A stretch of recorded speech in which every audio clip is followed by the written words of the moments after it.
جو भारत ने पाकिस्तान पे स्ट्राइक करनी थी, बड़ी स्ट्राइक, वो हो चुकी है। जब भारत ने कह दिया कि सिंध तास मुआहिदा मुअत्तल, खत्म, तो स्ट्राइक का आगाज हो गया। उन्होंने स्ट्राइक कर दी है। अब आपने उसका जवाब देना है।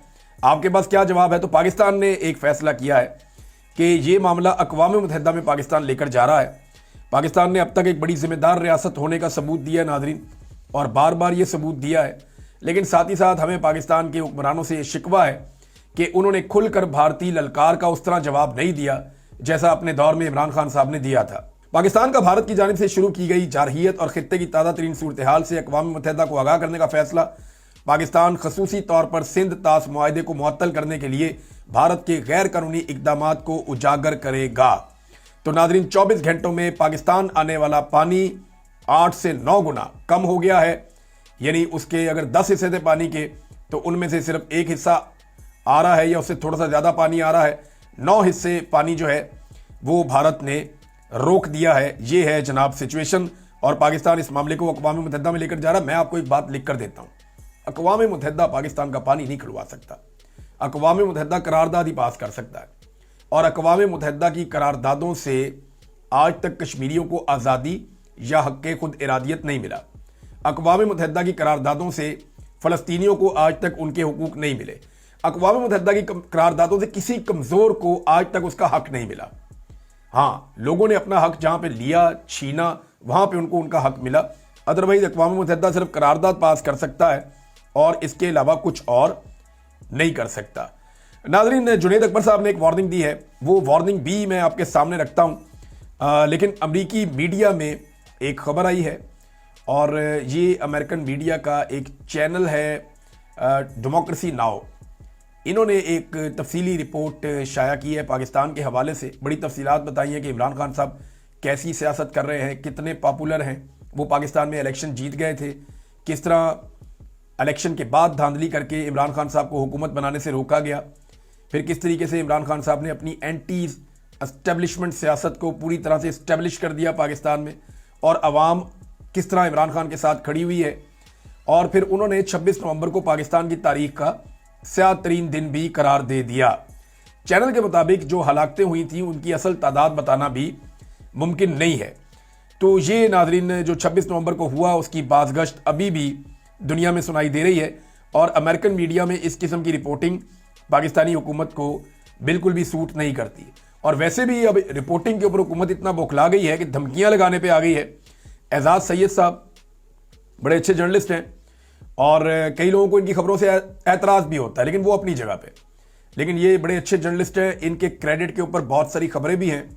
और एजाज सैयद साहब जो हैं वो एस्टेब्लिशमेंट के ख़िलाफ़ हमेशा क्रिटिकल रहे हैं, और वो ये हमेशा से इस बात के हामी रहे हैं कि जर्नलों को या फ़ौज को सियासत में किसी किस्म का कोई किरदार अदा नहीं करना चाहिए, और सिविलियंस के मैटर में नहीं आना चाहिए।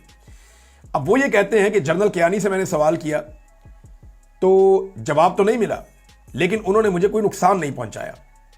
नादरा में तैनात हाजिर सर्विस जर्नैल से मैंने सवाल किया तो मेहरबानों की कुछ मोहब्बतें मुझे भुगतनी पड़ी। ये अभी जो लगे हुए हैं उन्होंने। अब मुझे बताया गया है कि फिर कोई सवाल किया तो ऐसी की तैसी हो जाएगी। ये धमकी लगाई गई है एजाज सैयद साहब को। इस तरह की धमकियों का हमने भी सामना किया, बहुत सारे और सहाफ़ियों ने पाकिस्तान में सामना किया। ये हरासमेंट है, ये ज़्यादती है, काबिल मुज़म्मत है। पाकिस्तान के सारे मीडिया को और पाकिस्तान में आज़ादी इज़हार राय के लिए आवाज़ उठाने वालों को इस मामले में एजाज सैयद साहब को सपोर्ट करना चाहिए। आपको उनकी कोई खबर पसंद आ सकती है, कभी हो सकता है आपको पसंद ना आए, लेकिन ये नहीं हो सकता कि आप किसी से उसके बोलने का हक छीन लें। वो ये कहते हैं कि माजी में भी जर्नैलों से सवाल करता रहा हूँ, लेकिन इस मरतबा तो मुझे बाकायदा धमकी दी गई है कि ऐसी की तैसी होगी अगर अब कोई ऐसा सवाल किया तो ये एजाज सैयद साहब को धमकी आई है। नाज़रीन, ने जो सदर ने ऑर्डिनेंस जारी किया, सदारती ऑर्डिनेंस, उस ऑर्डिनेंस को मुस्तरद कर दिया है ताजरों ने, और जो कराची चेंबर ऑफ कॉमर्स है इन्होंने भी मुस्तरद कर दिया है कि जनाब आपने ये गलत ऑर्डिनेंस जारी किया है। जो इख्तियारात आपने दे दिए हैं FBR को, उन इख्तियारात का गलत इस्तेमाल किया जाएगा, ब्लैकमेलिंग की जाएगी, और पाकिस्तान से मजीद लोग इन्वेस्टमेंट बाहर ले जाएंगे। यानी लोग पाकिस्तान में सरमायाकारी नहीं करेंगे। ये जिस किस्म का आप माहौल बना रहे हैं ना पाकिस्तान के अंदर, या जिस तरह आप लोगों के साथ जुल्म और ज्यादती कर रहे हैं, ایسے ماحول میں لوگ پاکستان میں سرمایہ کاری نہیں لے کر آئیں گے. آپ کو ریفارمز کرنی چاہیے. ایک ایسا ادارہ جہاں پہ پہلے ہی بہت زیادہ بدعنوانی بھی ہے, جہاں پہلے ہی بہت زیادہ جو ہے وہ ڈسپلن بھی نہیں ہے, اس ادارے میں بہت زیادہ کمیاں اور کوتاہیاں ہیں. اس ادارے میں ریفارمز لانے کی بجائے, ان کو ٹھیک کرنے کی بجائے, ان کو لامتناہی قسم کے اختیارات جب آپ دیں گے تو وہ ان اختیارات کے ساتھ کیا کریں گے اس کا آپ کو اندازہ آنے والے دنوں میں ہو جائے گا. تو تاجروں نے اور جو کراچی چیمبر آف کامرس ہے انہوں نے صاف اس کو مسترد کر دیا اور انہوں نے کہا جی اس کی کوئی گنجائش نہیں ہے. جنید اکبر صاحب نے ایک سیدھی وارننگ دی ہے پاکستان کی اسٹیبلشمنٹ کو, اور انہوں نے بڑی صاف بات کی ہے. جنید اکبر صاحب نے کہا کہ ہمیں ڈرا رہے ہو کہ آپ کی فائلیں پڑی ہوئی ہیں, آپ کی ویڈیو پڑی ہوئی ہے, آپ کے بچے ہیں, یعنی یہی دھمکیاں ہوتی ہیں نا, آپ کی فائلیں پڑی ہوئی, آپ نے کرپشن کی ہوئی ہے, یا فلاں جگہ پہ آپ نے ایک فیصلہ کیا تھا وہ غلط ہو گیا تھا تو جناب اس میں آپ کو رگڑ دیں گے.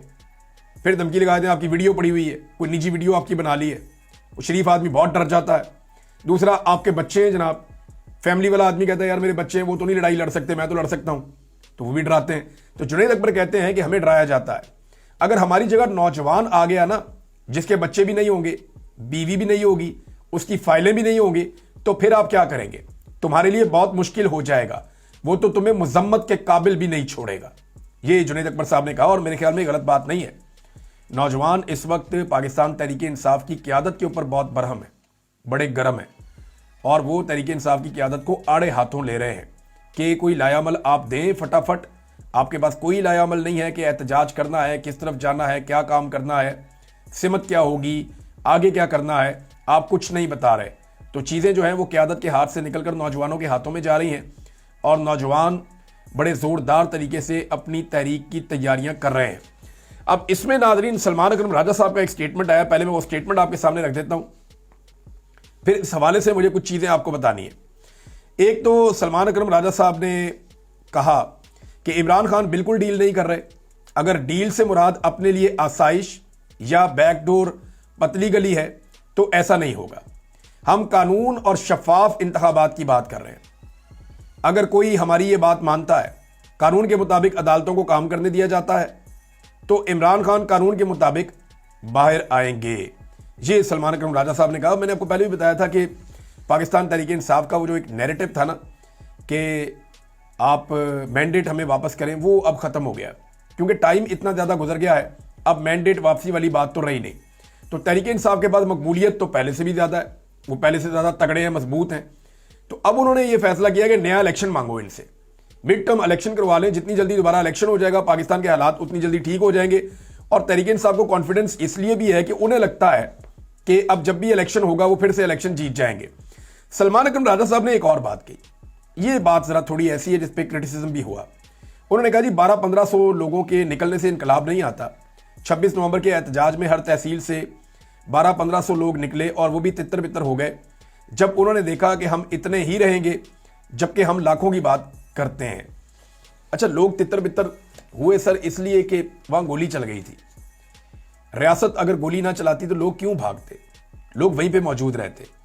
دوسرا, ہو سکتا ہے کہ لوگ پھر بھی موجود رہتے, لوگ تو روک رہے تھے اپنے وزیر اعلیٰ کو کہ آپ یہاں پہ رکیں ہمارے ساتھ. اگر کوئی وزیر گولی کھا لیتا, کوئی وزیر اعلیٰ گولی کھا لیتا, یا کوئی ایم این اے یا سینیٹر کو گولی لگ جاتی خدا نہ خواستہ, تو لوگ کبھی بھی نہ ڈی چوک کو چھوڑ کر جاتے. لوگوں نے ڈی چوک کو نہیں چھوڑا.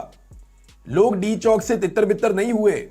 بہت سارے نوجوانوں نے, عثمان چودھری ہیں, دیگر نوجوان ہیں, حسنین رفیق ہیں, یہ لوگ گواہ ہیں اس بات کے, اور وہ اپنے منہ سے کہہ رہے ہیں کہ ہم نے اتنا بڑا لانگ مارچ کبھی نہیں دیکھا جتنا بڑا لانگ مارچ 26 تاریخ کو پہنچا تھا اسلام آباد.